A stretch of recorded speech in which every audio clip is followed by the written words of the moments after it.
rast i njëjti person para 3 ditëve në një status timin, më shkruan aty se ti po mos ta kishe hundën do të kullos shebari. Ky vetëm gjungë si fjalë, nuk hinë diskutim apo di.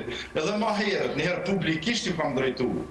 Të lutem ndërprej këto se ta kam njoft babën, në rastet ndryshme kam ndihmu, jam shku unë e kam thirrën pajtin gjaçeve, se është njeri me autoritet madh, i kam shku në varrim të babës, i kam shku në kryshnosh me Zekeria Carën, nuk i kam shnosh kryet vetëm 5 minuta me hije me dalë, po kemi qëndru aty 5-6 orë, edhe ky ka qenë aty, edhe më ka pa, edhe njihem, edhe tash më mu drejtu me një farë gjuhë kështu, unë zakonisht provoj edhe për mes miqve, për mes familjarve, mi au tërhek vrejtjen. A besoni e kom pas një rast ku nuk për përmendi shkaku i biri një profesorit tim, vazhdimisht në gjuhën të kësi fjallë dhe më fyënte.